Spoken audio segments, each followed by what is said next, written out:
안녕하세요. 책 읽어주는 여친입니다. 이제 봄의 기운이 깨어나는 시기가 되었음을 조금씩 느끼게 되는데요.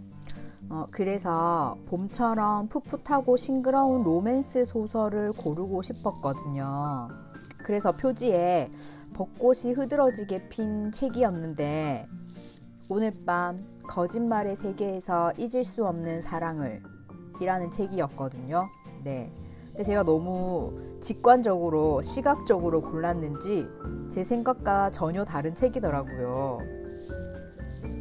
내용을 간단히 요약하자면 시한부 1년을 선고받은 평범한 고등학생, 주인공 남학생의 사랑과 그 남학생을 사랑하는 여학생의 이야기더라고요.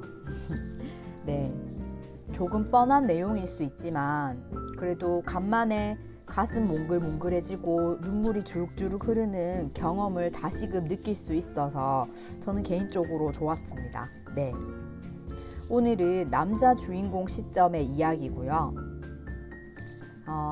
그럼 읽어보도록 하겠습니다. 재밌게 들어주세요. 처음 병의 증상이 나타나 의식을 잃은 건 여름방학 중이던 7월 말의 일이었다. 그 며칠 전에는 미나미와 동물원에 놀러 갔다. 그때까지는 나는 별다른 이상한 증세가 없어 평범하게 살아가고 있었다. 약속을 두려워할 이유도 없었다. 가고 싶은 장소에 자유롭게 갈 수 있었다. 행동에 아무런 제약도 없었다. 하지만 증상이 나타나기 시작한 뒤로는 여러 가지가 달라졌다. 처음 증상이 나타난 그날, 의사에게 들었던 징후가 보였다. 아침에 일어났을 때 체온이 낮았던 것이다. 그때까지 매일 아침 체온을 쟀지만 이런 일은 처음이었다. 망설이다가 식탁 앞으로 다가가 부모님께 저체온이라는 사실을 알렸다. 한순간 집안에 정막이 흘렀다. 그랬구나.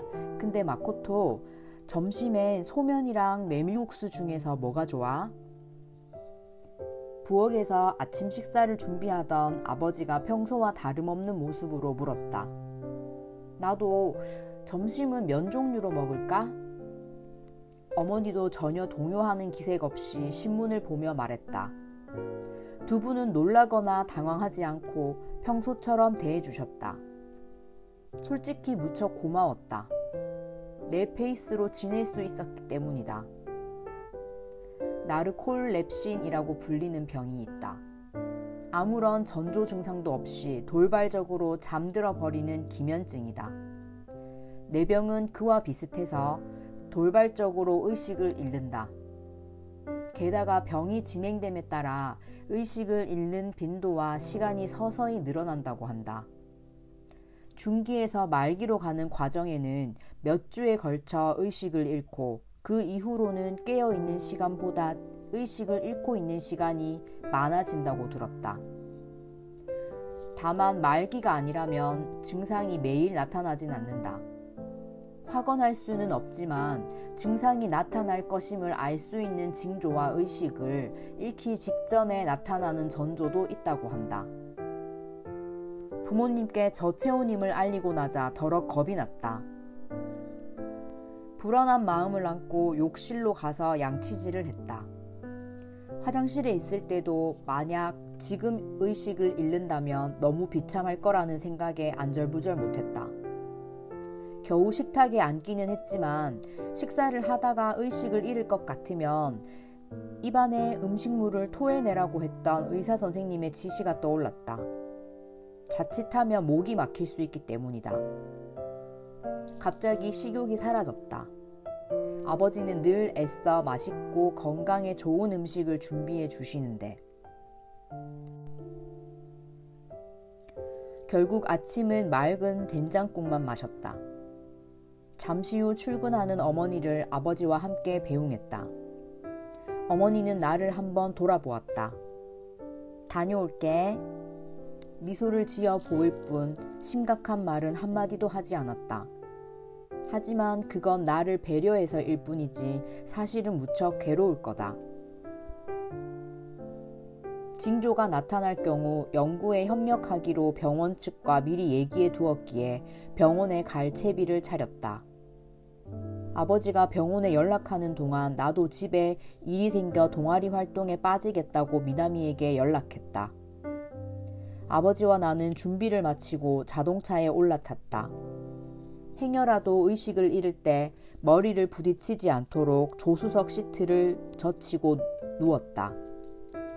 차가 조용히 출발했다.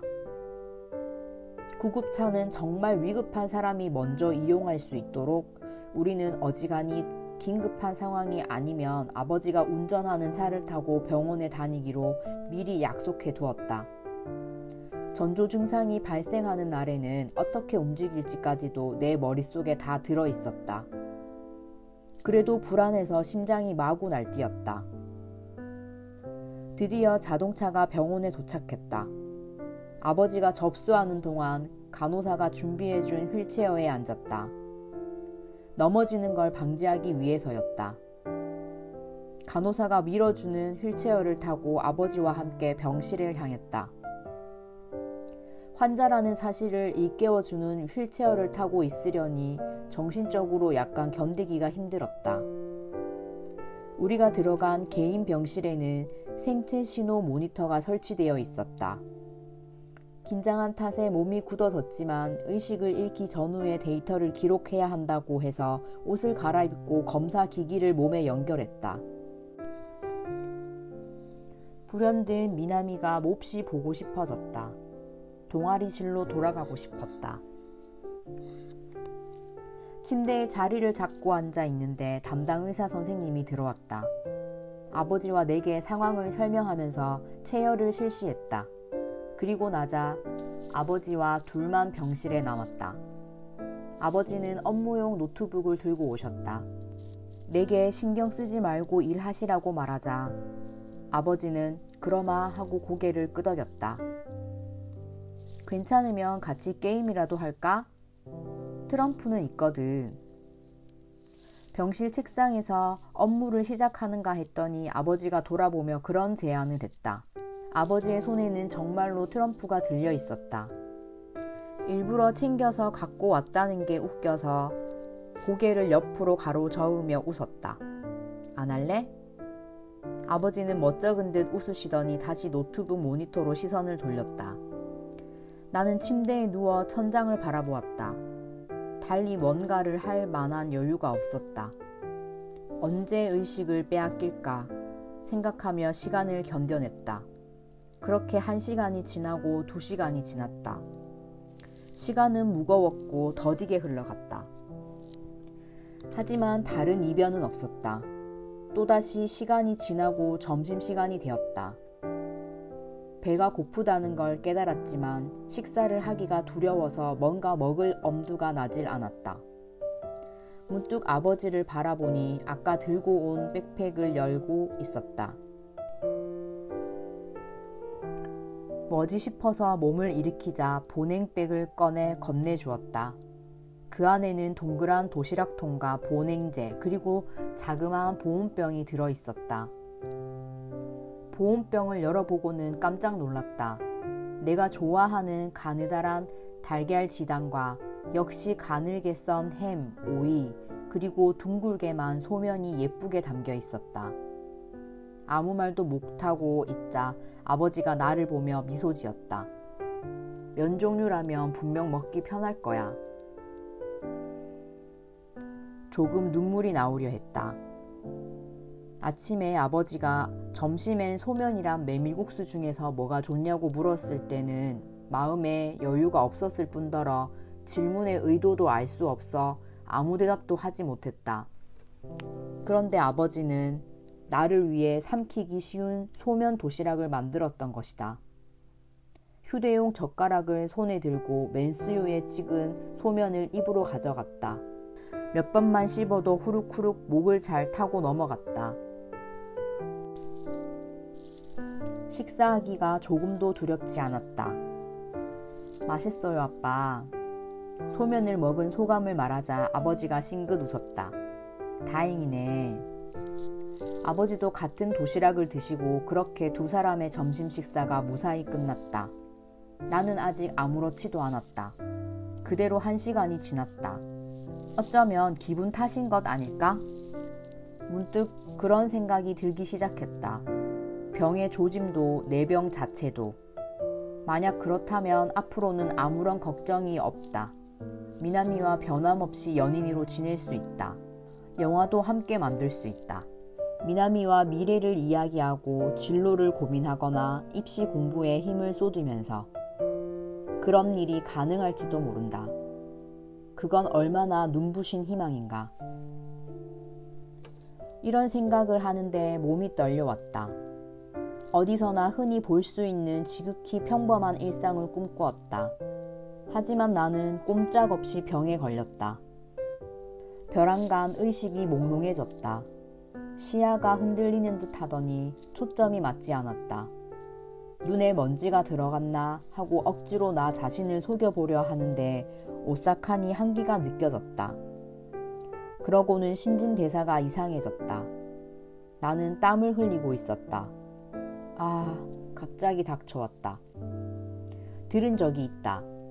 의식을 잃기 전의 전조 증상이었다. 아빠, 미안. 간신히 소리를 내어 상황을 알리려 했다. 너무나 추운데도 땀이 멈추질 않았다.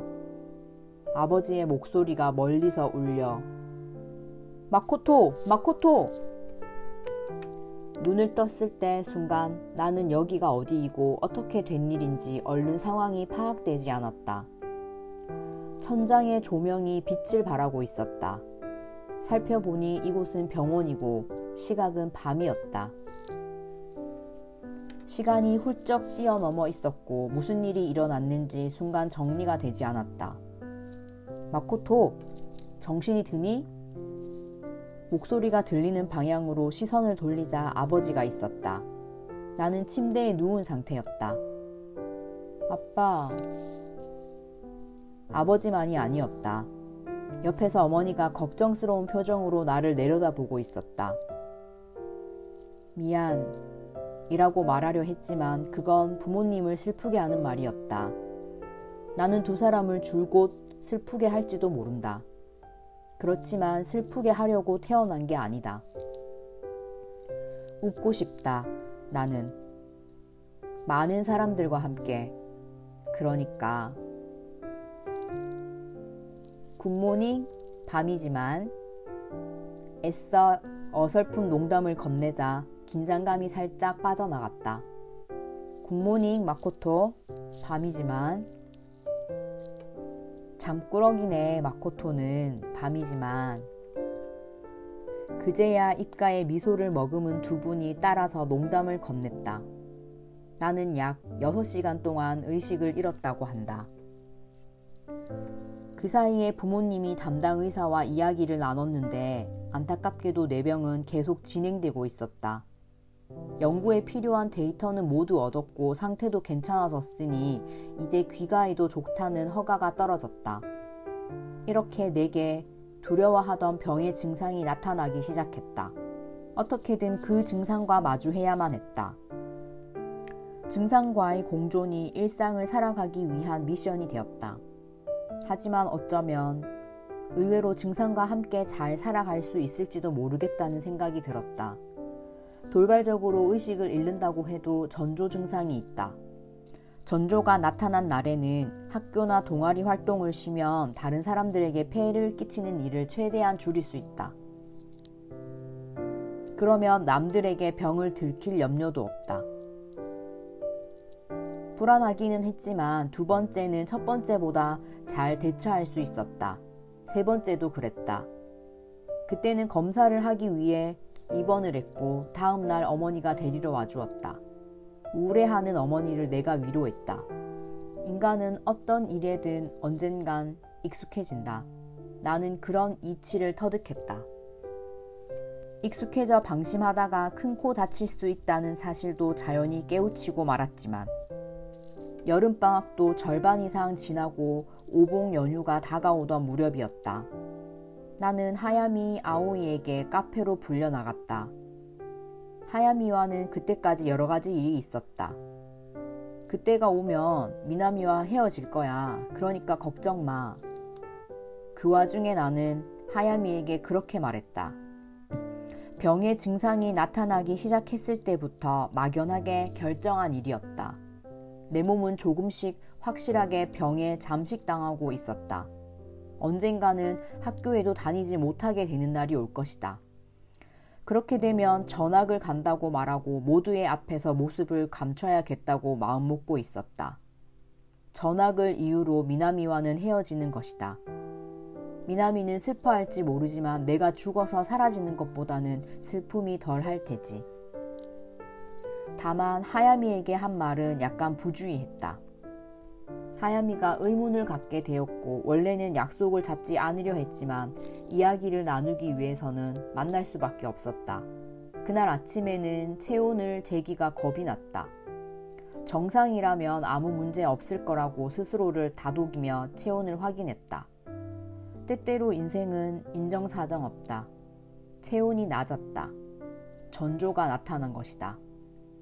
그때 하야미에게 메시지를 보내 약속을 취소했어야 했다. 하지만 지금까지는 모두 오후 시간에 의식을 잃었었다. 하야미와의 약속은 오전이었다. 병에 걸렸다고는 해도 나는 여전히 건강했다. 쇠약해진 것도 아니다. 오전 중에 용무를 마치고 정오가 되기 전에 집으로 돌아가 병원으로 향하면 된다. 지금의 나는 그 정도는 할 수 있을 거라고 자신했다. 저체온이라는 사실을 숨기고 하야미와 약속한 카페로 나갔다. 괜찮을 거라는 바람과 혹시라도 쓰러지면 어쩌나 하는 공포가 뒤섞여 있었다. 일단 카페에 도착한 뒤 안도하며 가슴을 쓸어내렸다. 이제는 하야미와 이야기만 하면 된다. 그리고 집으로 돌아가는 거다. 부모님께는 아침에 체온 측정하는 걸 깜빡 잊었고 낮에 재어보니 저체온이었다고 말하자. 하야미와 편하게 이런저런 이야기를 나눴다. 얼마 지나지 않아 하야미는 예전에 내가 한 말의 의미를 캐물었다. 나는 겨울 무렵 전학을 가게 되었다고 거짓말을 했다. 바로 그 후에 두려워하던 일이 일어나고 말았다. 의식이 몽롱해지더니 시야가 뿌옇게 흐려졌다. 한기가 덮쳐오는 걸 느끼면서 그 순간 후회했다. 나는 병을 너무 얕보고 있었다. 하지만 한번 쓰러진 정도라면 어떻게든 구실을 갖다 붙일 수 있을 거라고 생각했다. 어릴 때는 병약했었고 더위를 먹은 거라고 하면 너 혹시 죽는 거야? 그러니까 여름방학이 열흘 정도 남은 그날 공원에서 하야미가 이렇게 물었을 때 얼마나 놀랐는지 모른다.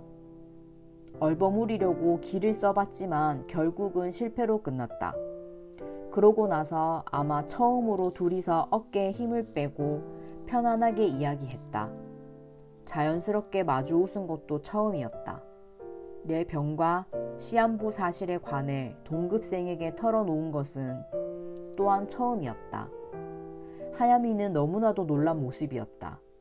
사람을 놀라게 하고 슬프게 하는 것밖에 할 수 없는 자신이 한심했다. 하지만 하야미에게 다 털어놓았을 때 생각지도 못한 일이 일어났다. 행복을 잃을지도 모르는 사람이 지금의 행복을 쉽게 포기하지 마. 나도 협력할 테니까. 이건 널 위해서가 아니야.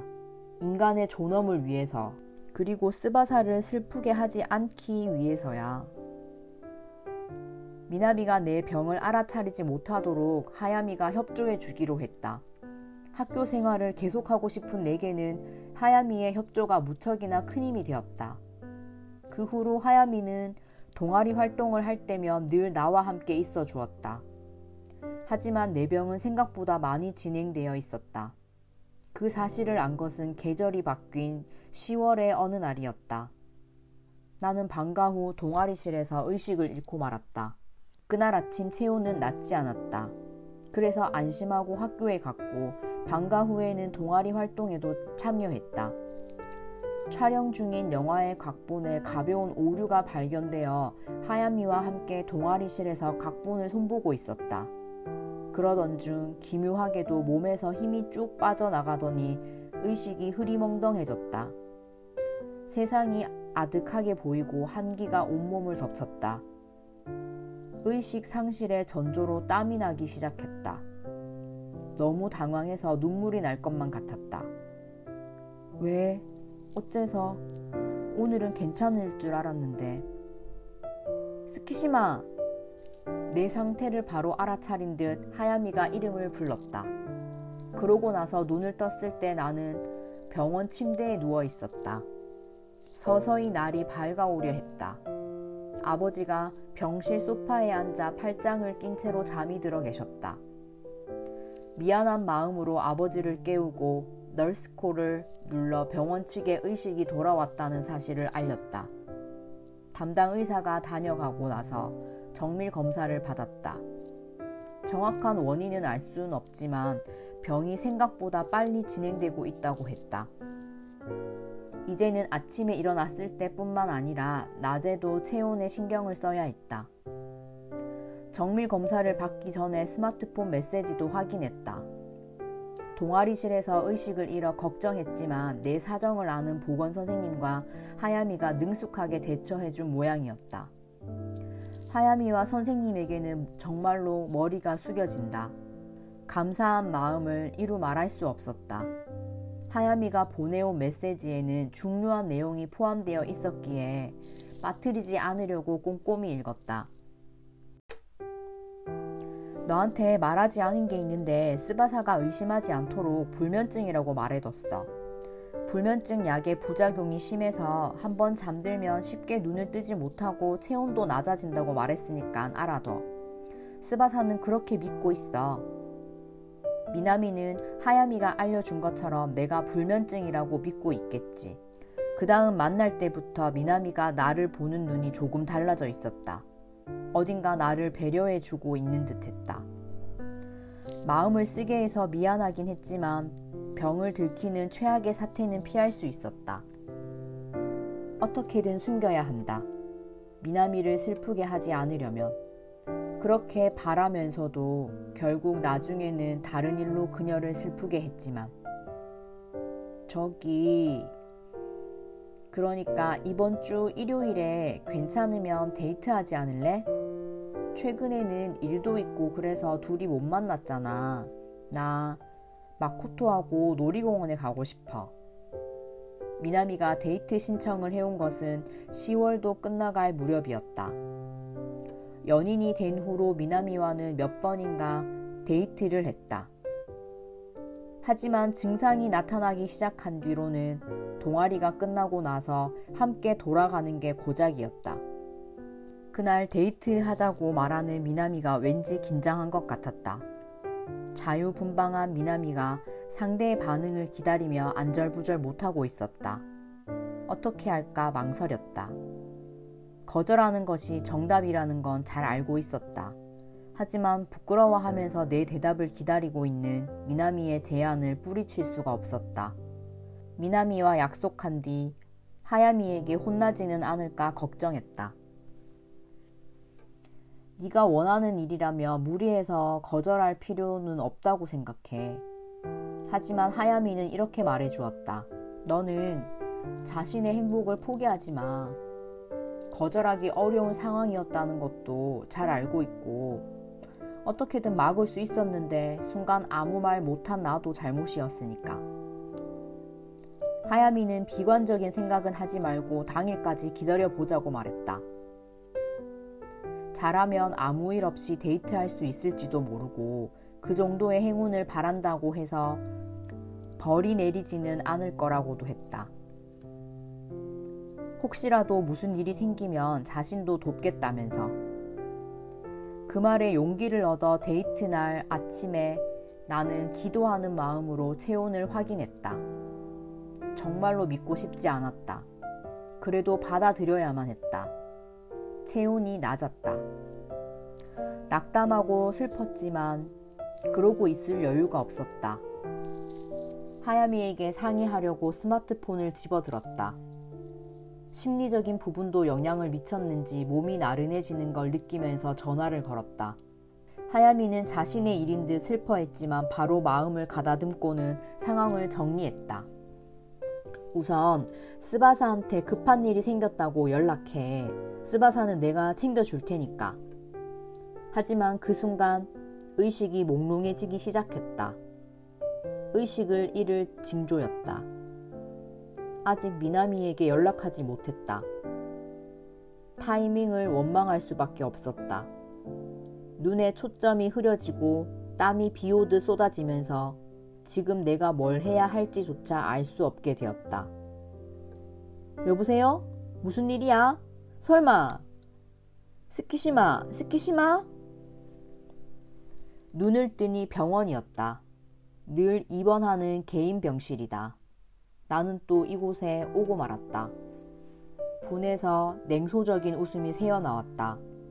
병실에 있는 시계는 오후 4시 무렵을 가리키고 있었다. 곁에는 부모님이 계셨다. 널스콜을 누르고 검사를 기다리는 동안 어머니에게 스마트폰을 건네받았다. 알림이 잔뜩 떠 있었다. 미나미가 건 부재중 전화와 메시지 몇 건을 제외하면 나머지는 전부 하야미가 보낸 것이었다. 하야미는 그 뒤 서둘러 집까지 확인하러 와준 모양이었다. 부모님께 내 병에 관해 알고 있다고 말하고선 세 사람이 방에서 의식을 잃은 나를 발견했다고 한다. 그뿐만이 아니었다. 그 후 하야미는 미나미가 있는 역 앞 광장으로 달려가 내가 오토바이와 충돌하는 가벼운 사고를 당했다고 알렸다. 신빙성을 높이기 위해서 간호사인 하야미의 어머니에게도 사정을 말하고 협력을 구했다고 메시지에 쓰여 있었다. 슬픔에 사로잡혀 있을 때가 아니었다. 이렇게까지 하야미가 도와주고 있다. 하야미의 어머니에게도 폐를 끼치고 말았다. 우선은 하야미에게 메시지를 보내 눈을 떴다고 알렸다. 내 스마트폰은 사고가 나면서 망가진 걸로 되어 있었기 때문에 미나미에게 공중전화로 연락을 했다. 내가 오토바이를 스쿠터로 착각해 말하기는 했지만 평소와 다름없이 이야기를 주고받고 웃고 학교에서 만나기로 약속하고는 전화를 끊었다. 스바사는 네가 약속 장소에 오지 않아서 무척 걱정했어. 약속을 어길 사람이 아닌데 무슨 일이 있는 건 아닌가 하고. 그날 모든 일이 정리된 뒤 하야미에게 메시지가 왔다. 이번 일은 나도 아니랬어. 판단을 제대로 하지 못해서 미안해. 하야미가 사과할 이유는 전혀 없었다. 나야말로 잘못 판단했으니까.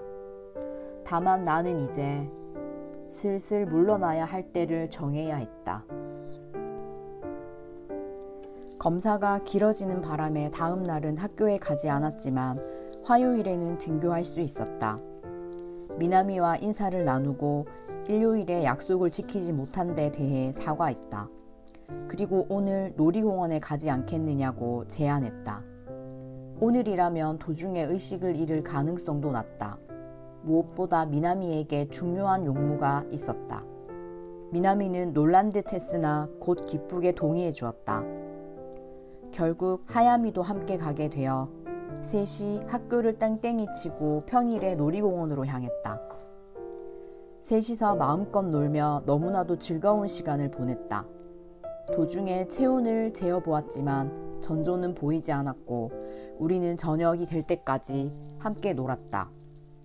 마지막으로 관람차를 타고 광장으로 나왔을 때 잠시 미나미와 둘만 있게 되었다. 사실은 나 이번 겨울에 외국으로 전학 가게 됐어. 드디어 나는 미나미에게 그 말을 전할 수 있었다. 괴롭지 않았다고 하면 거짓말이지만 꼭 필요한 일이었다.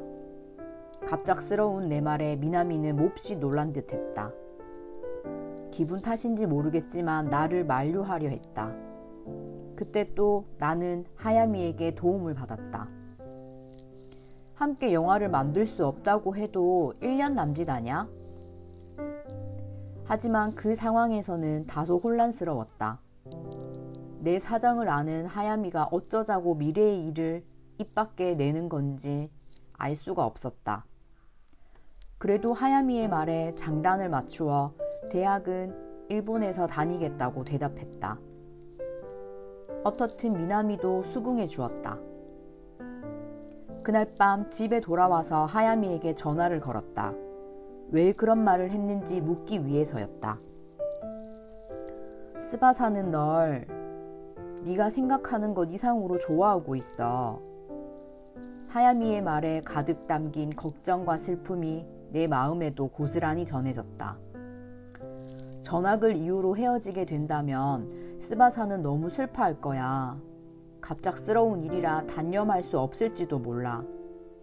오늘도 스바사는 분명 싫다고 말하려고 했을 거야.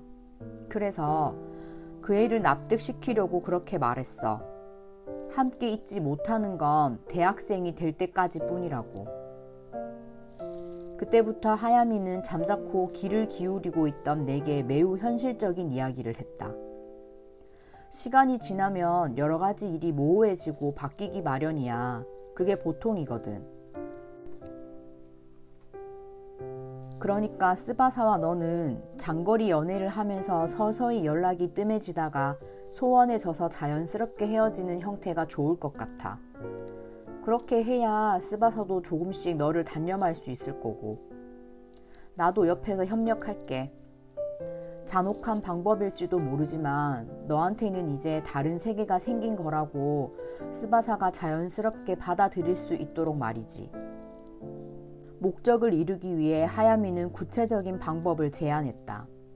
내 메시지 앱의 비밀번호를 가르쳐 달라고 했다. 지난번과 같은 일이 일어나지 않도록 내가 의식을 잃고 있는 동안 하야미가 나 대신 미나미에게 답장을 하겠다고. 내가 죽은 후에도. 하야미가 짊어질 부담을 생각하자 바로 대답할 수 없었다. 하지만 하야미가 그 방법이 가장 좋다고 설득하기에 따르기로 했다. 예측할 수 없는 사태에 대비해 스마트폰 본체의 암호도 알려주었다. 내게는 남은 시간이 점점 줄어들고 있었다.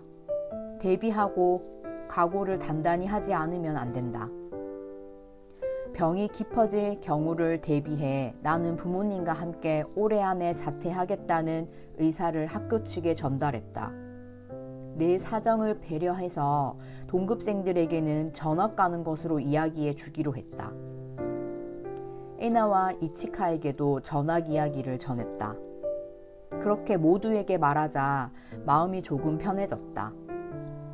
체온이 낮아져 낮에 조퇴할 때도 전학 준비를 하기 위해서라고 말하면 다 통했기 때문이다.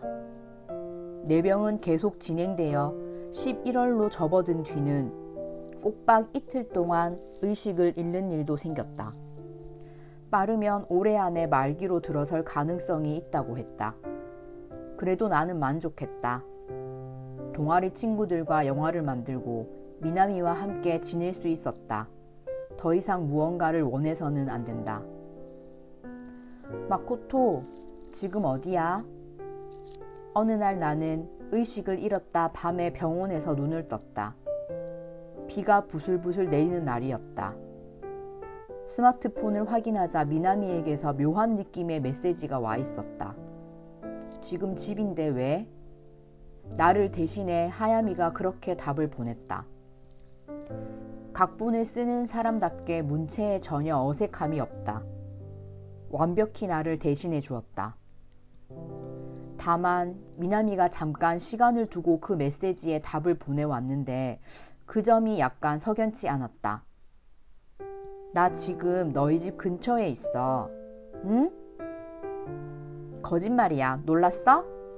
비도 오고 해서 호러 같은 연출을 해볼까 싶었지. 창밖을 확인했지 뭐야. 비에 흠뻑 젖은 미나미가 서 있으면 어쩌나 하고. 옛날 드라마라면 빗속에서 끌어안는 명장면이 탄생했을 텐데 해볼까? 둘 다 감기 걸리면 큰일이니까 안 돼. 대화를 모두 확인하고 내 느낌은 기우였다고 안심했다. 딱히 의문스럽게 여길 필요도 없었다. 어쩌다 바로 메시지를 보낼 수 없었던 것뿐이었겠지. 하야미에게 의식이 돌아왔다는 사실을 메시지로 전하자 여느 때와 다름없었다고 얘기해 주었다. 여느 때와 같이. 매일 변함없이 앞으로도 계속되는 일들. 나는 그런 평범한 일상에서 서서히 떨어져 나가고 있었다. 그런 만큼 예전처럼 학교에 다니고 동아리실에 얼굴을 내밀 수 있는 날은 더없이 기뻤다. 나는 하루하루 열심히 살았다. 많은 배려와 걱정에 둘러싸여 어떻게든 살아갔다. 어찌어찌 그런 생활을 12월이 다가올 때까지 지속했다. 다만 이제 한계였다. 체력적으로도 정신적으로도 더는 학교에 다니기가 힘들어졌다. 나는 이걸로 충분하다고 판단했다. 학교 생활을 이만 포기했다. 그뿐만이 아니라 미나미와의 일상도. 미안해, 갑자기 이런 말을 하게 돼서. 12월을 며칠 앞둔 그날. 결석도 조퇴도 하지 않고 나는 동아리 활동에 참가했다. 촬영을 돕고 기자재를 들고 동아리실로 돌아왔다. 정리가 끝난 뒤 큰맘 먹고 말을 꺼냈다. 실은 부모님의 사정으로 일정이 앞당겨져서 올해 안에 외국으로 나가게 됐어. 그래서 내일부터 이런저런 수속을 해야 한다고 준비로 바빠질 것 같아. 고마운 마음과 안녕이라는 인사를 전했다.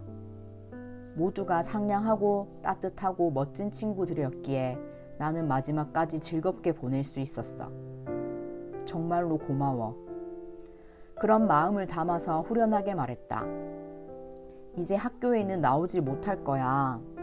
동아리 활동도 오늘로 마지막이고. 내 말이 끝나자 동아리실이 조용해졌다. 히터와 컴퓨터만이 소리와 열을 내뿜고 있었다. 네? 정말이에요? 가장 먼저 반응을 보인 사람은 이치카였다. 말로 하면 더 어수선해질 것 같아서 감사하는 마음으로 이치카를 바라봤다. 이치카, 지금까지 고마웠어. 처음 촬영을 시작했을 땐 불안감이 컸지만 이치카가 자주 말을 걸어줘서 어찌나 안심이 되었는지 몰라. 너의 그 다정한 마음을 잊지 않을게. 뭐야, 아쉬워. 오늘로 마지막이라니. 다음으로 말한 사람은 에나였다. 조금 전처럼 고마움을 담아 시선을 돌렸다. 에나의 상대 역을 연기할 수 있어서 정말 영광이었어. 미래의 에나는 어떤 사람이 될까? 나는 알 수 없겠지만 너의 활약을 응원할게. 너무해. 스키시마는 늘 이렇게 갑작스럽다니까. 에나에게 감사 말을 전하고 있는데 하야미가 어이없다는 듯 한숨을 쉬었다. 하지만 그것은 연기였다. 하야미에게는 미리 오늘 일을 상의했었다. 아무 말 없이 시선을 교환했다. 지금까지의 일은 아무리 감사를 표해도 부족하다. 하야미가 협력해 주었기에 나는 이렇게 지금까지도 여기에 서 있을 수 있다. 너무 폐를 많이 끼쳐서 미안해. 그리고 정말로 고마워. 한 사람의 말에 맞춰 시선을 옮긴 후 마지막으로 미나미를 바라봤다. 어떤 반응을 보일까? 놀랄까? 슬퍼할까? 지금까지 고생 많았어, 마코토. 둘 다 아니었다. 미나미는 미소를 머금은 채 차분히 지금까지의 노고를 치하해 주었다. 예상치 못한 반응에 오히려 내가 놀랐지만 순간 나는 어떤 사실을 깨달았다. 미나미는 어딘가 무리해서 아무렇지 않은 듯 행동하는 것처럼 보였다. 그 느낌에 할 말을 찾지 못했지만 나는 오늘 해야 할 일을 끝내야 한다.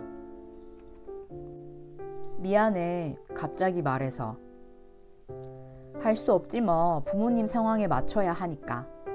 그렇게 말하더니 다시 그녀가 웃었다. 언젠가와 무척 비슷한. 아련한 빛 같은 웃음이었다. 우와, 웬일로 스바사가 어른 같은 소리를 다 하네. 회장님 같은 분위기인데? 우리의 대화에 하야미와 에나가 끼어들었다. 덕분에 분위기가 조금 부드러워졌다. 미나미가 두 사람에게 시선을 돌리고 웃는 얼굴로 대답했다. 이럴 때 칭얼거리지 않고 웃는 얼굴로 배웅하는 게 좋은 여자의 조건이라고 해서. 뭐? 누가? 옛날 영화에서 여배우가. 왠지 말이랑 발상이 고리타분하다 했더니 그래서였구나. 어? 설마 고리타분했어? 그렇지 않아도 선배, 잠깐 무슨 말을 하는 건지 어리둥절했을 뿐. 이치카, 그거 내 편 들어주는 말이 아닌데? 저절로 웃음이 번져나가서 나는 안도했다.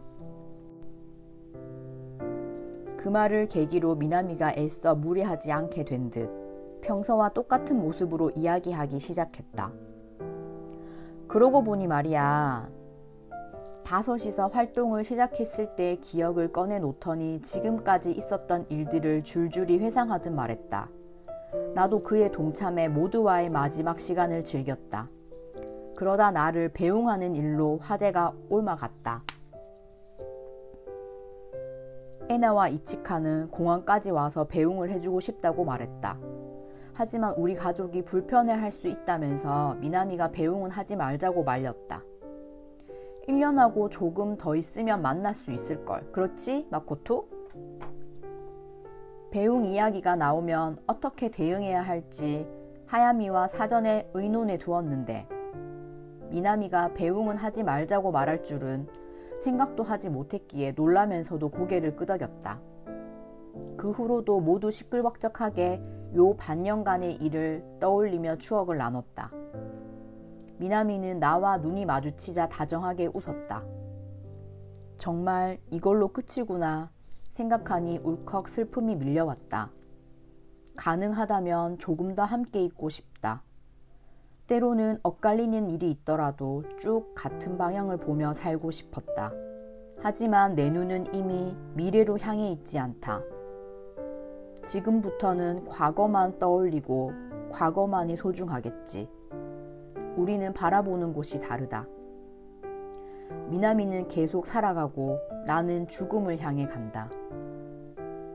너희를 만나서 정말 행복했어.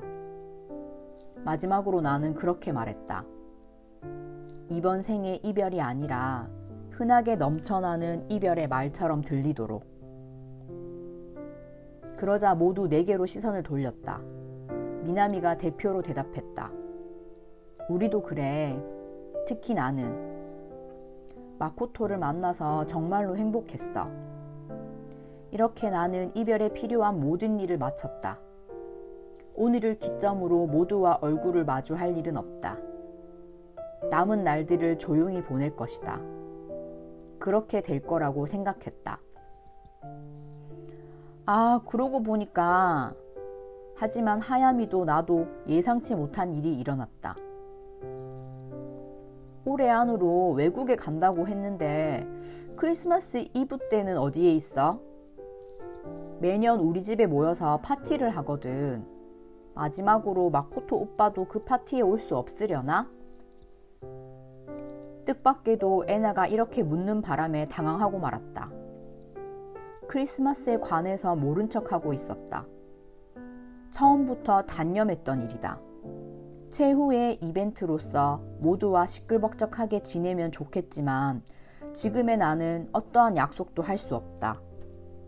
에나, 스키스마에게도 나름의 계획이나 사정이 있을 테니까 자꾸 부담 주지 마. 뭐 어때, 권해보는 건데. 하야미가 나무라자 에나가 입을 삑죽거렸다. 문득 미나미를 바라보았다. 미나미는 이 상황을 지켜보고 있는 듯 했다. 내 시선을 알아차리고 부드럽게 미소를 띄었다. 그 미소가 어딘가 허전하고 슬퍼 보여서였을까? 아마 못 갈 거야.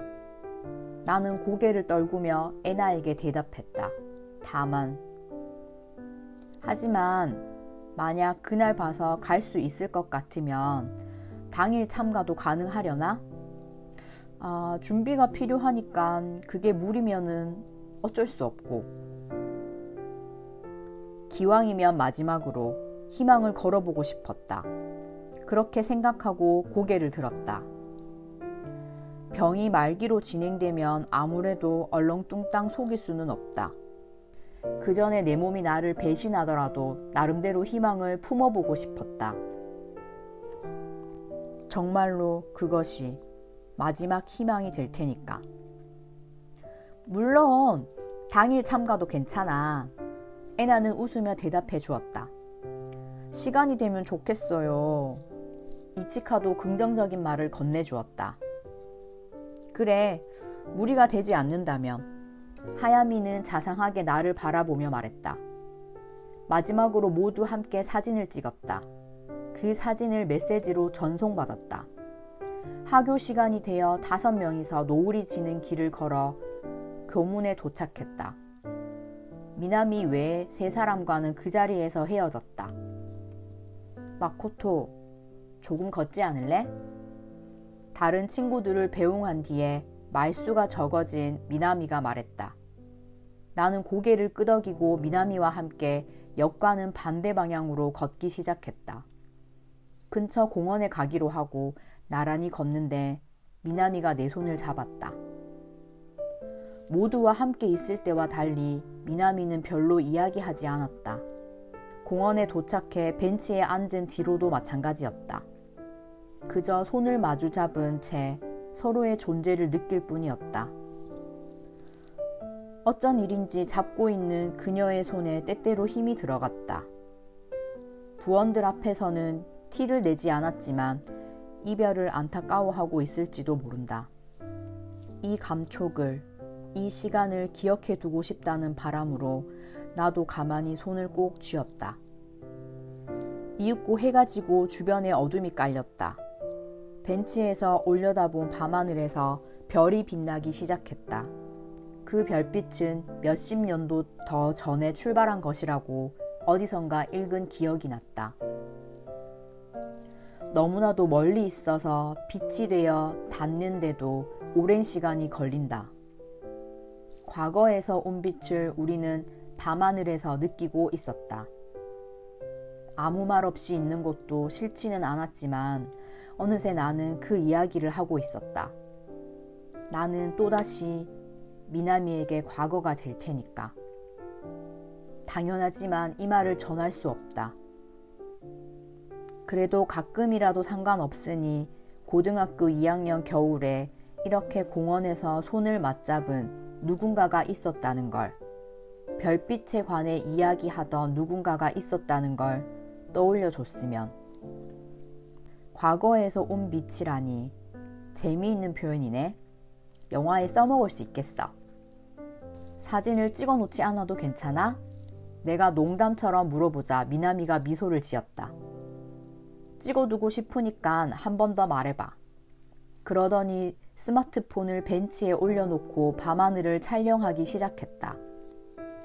나는 다시 같은 말을 반복했다. 말을 다 끝냈을 즈음에는 저녁 7시가 다 되어 있었다. 이제 돌아가기로 했다. 둘이서 역까지 걸었다. 손은 여전히 꼭 잡은 채였다. 역에 도착해 각자 개찰구로 들어섰다. 우리는 서로 반대 방향에서 전철을 타야 했다. 무언가를 암시하듯 내가 탈 전철이 더 빨리 들어올 예정이었다. 미나미가 배웅하겠다며 내가 기다리는 플랫폼까지 와주었다. 전철을 기다리고 있자니 잠시 후 안내 방송이 흘러나왔다. 전철이 도착해 안에 있던 승객들을 토해냈다. 나는 혼자 전철에 올랐다. 뒤를 돌아 플랫폼에 서 있는 미나미를 마주보고 섰다. 많이 살아줘. 많이 사랑하길. 그런 걸 기원했다.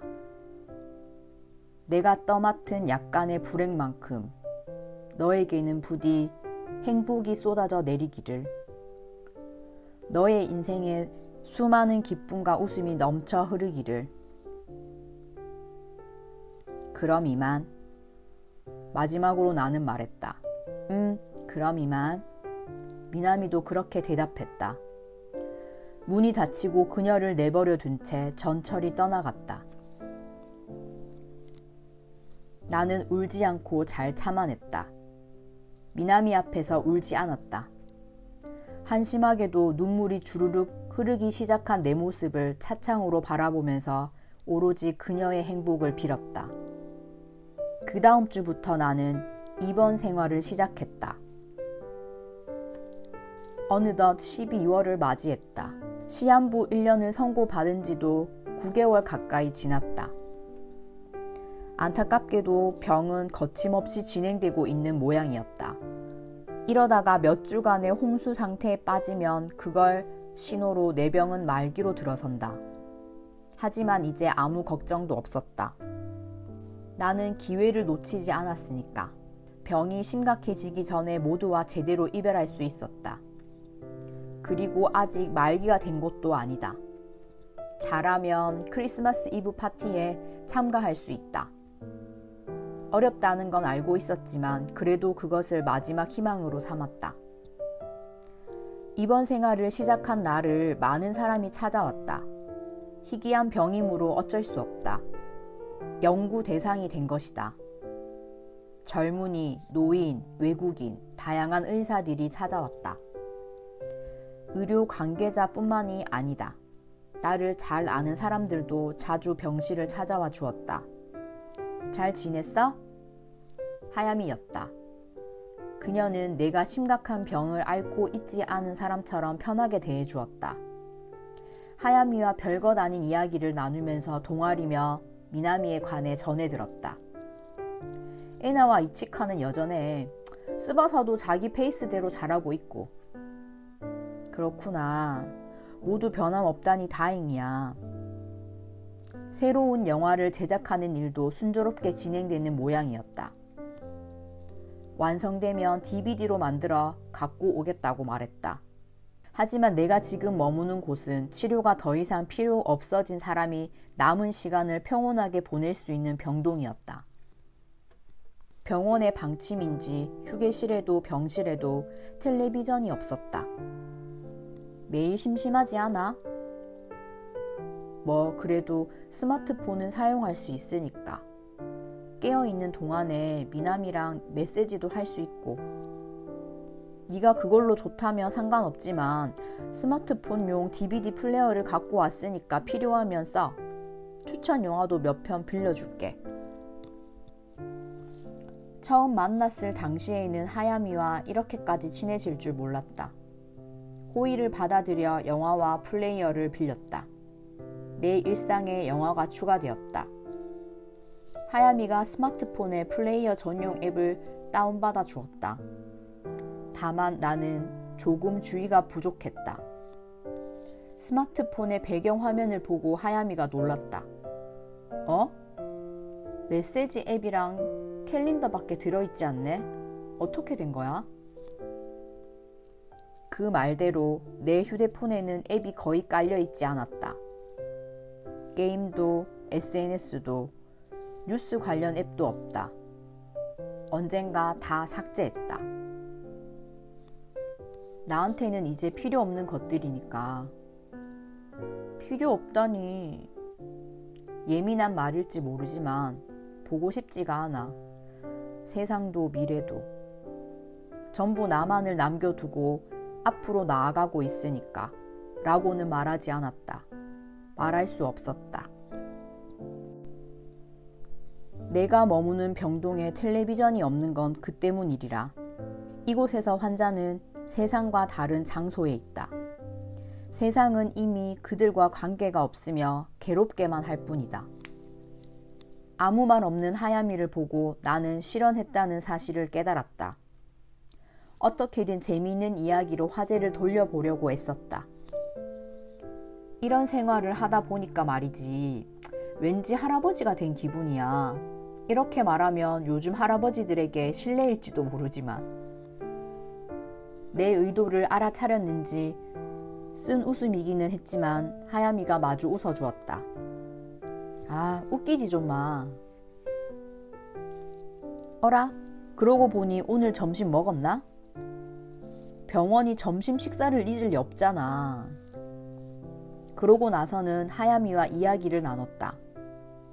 미남이라면 걱정 없다고 몇 번이나 안심시켜 주었다. 그 점은 걱정하지 않았다. 내가 의식을 잃었을 때도 하야미가 나를 대신해 어색하지 않게 메시지를 보내고 있다. 그러니까 분명 내가 죽은 후에도 괜찮을 거다. 내가 보내는 답장이 조금씩 늦어지고 메시지가 끊기기 시작하다가 그렇게 자연스럽게 미나미와 나의 관계는 소멸되어 가는 거다.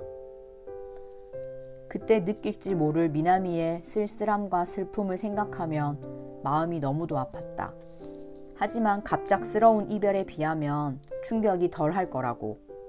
그렇게 나 자신을 달랬다. 어느새 석양이 깔리고 있었다. 어두워지기 전에 돌아가는 게 좋겠다고 하자 하야미가 고개를 끄덕였다. 인사를 나누고 병실을 나가려다가 그녀가 돌아보았다. 있잖아. 침대에서 하야미를 바라보았다. 웬일인지 뭔가 망설이고 있었다. 스바사 말인데 스바사한테 전부 솔직히 말하면 너는 지금도 스바사랑 함께 지낼 수 있을지 몰라. 그렇게 하고 싶은 마음은 없는 거야? 질문을 듣고 놀랐다. 실은 몇 번이나 생각했던 일이다. 그렇게 하면 분명 미나미와 함께 지낼 수 있을지 모른다. 내 목숨이 쓰러질 때까지. 그럴 맘 없어. 내가 단호하게 대답하자 이번에는 하야미가 놀랐다. 이렇게 해야 미나미가 상처받지 않고 지낼 수 있어. 내 죽음에 미나미를 끌어들여서 슬프게 하고 싶지 않아. 아무 말 없이 나를 바라보던 하야미가 마침내 고개를 떨구었다. 그러지 마. 마치 너 스바사를 사랑하고 있는 것 같잖아.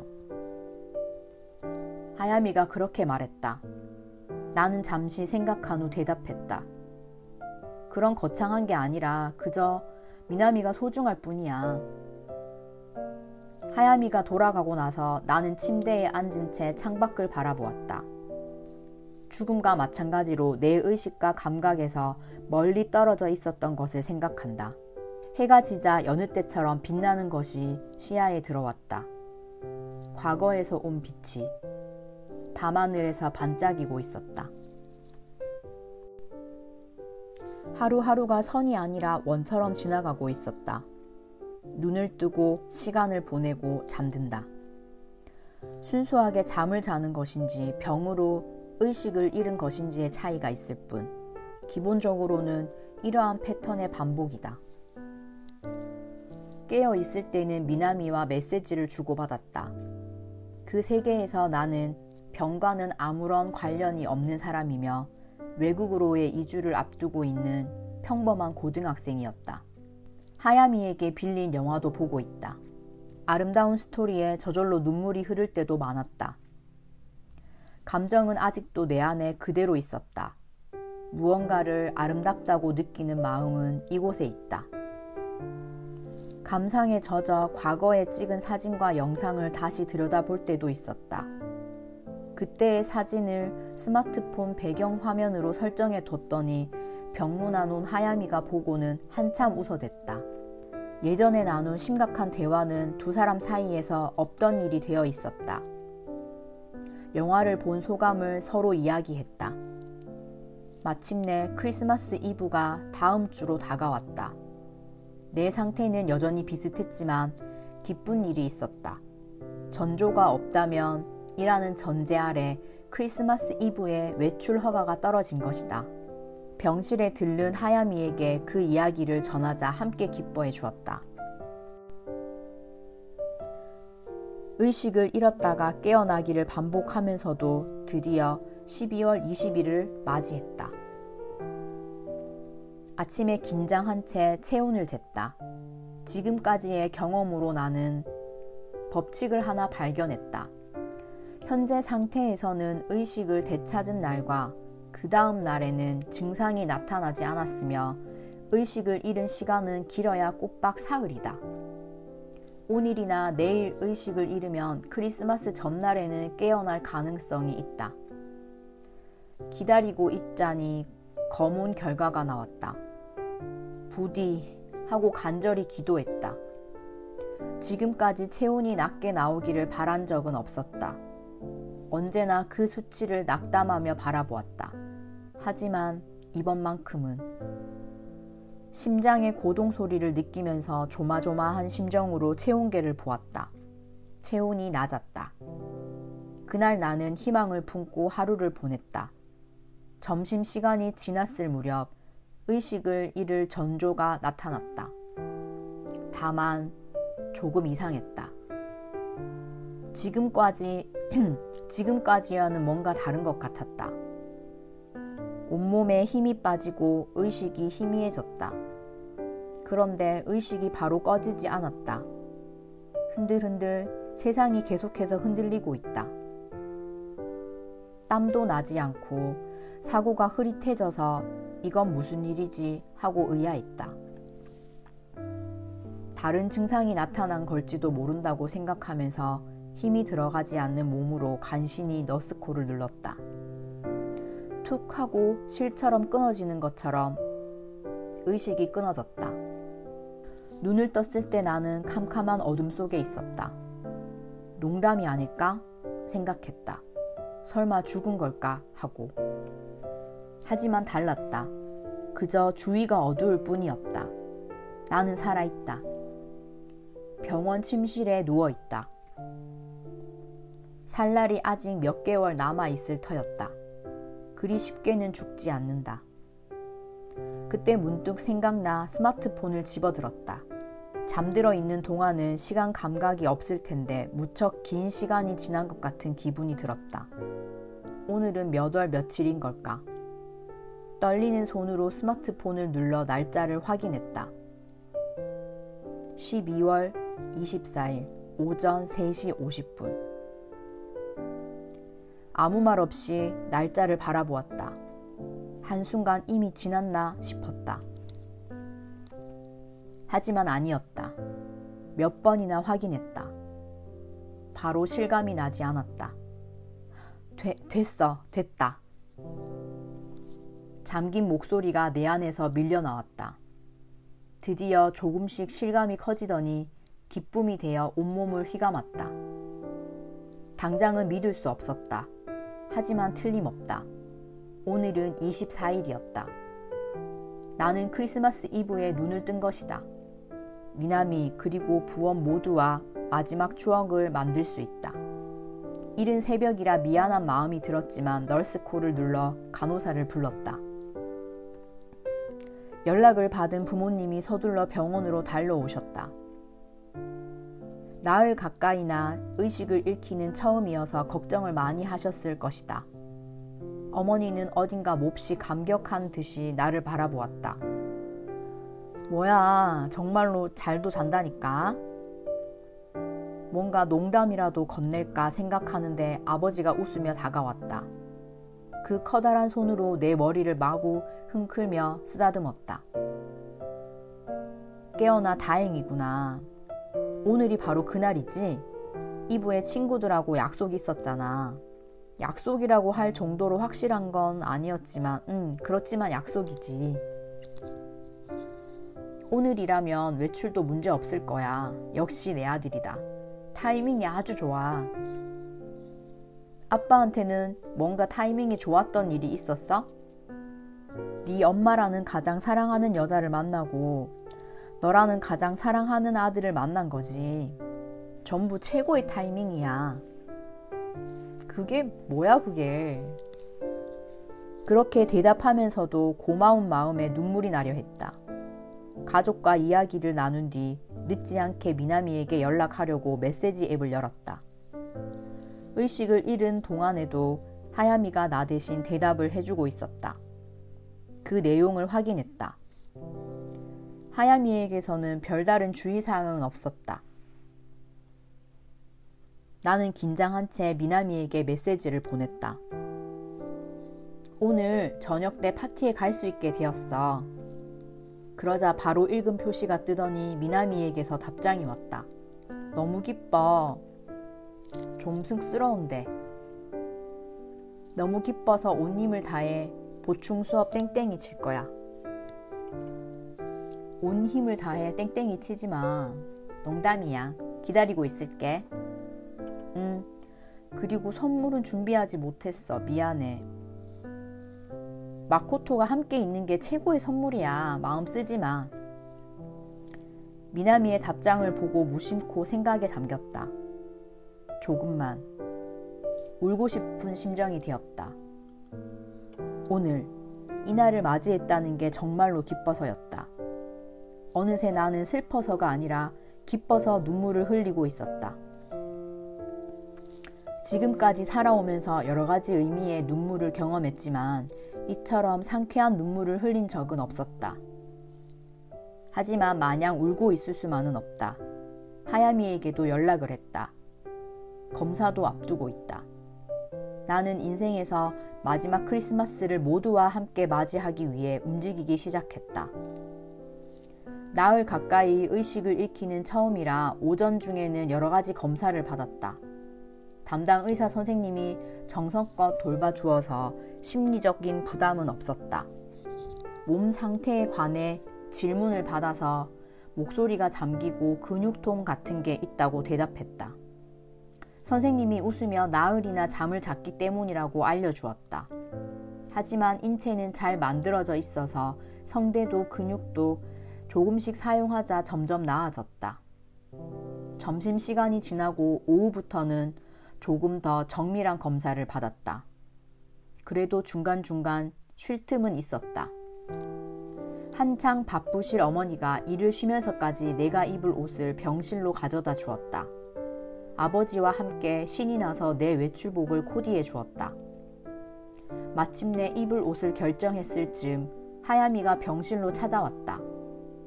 아침에 연락했더니 오후에 병문안을 오겠다고 했던 것이다. 안녕하세요. 하야미는 병실 안에 흩어져 있는 옷가지들을 보더니 뭔가 흐뭇한 듯 웃으며 부모님께 인사했다.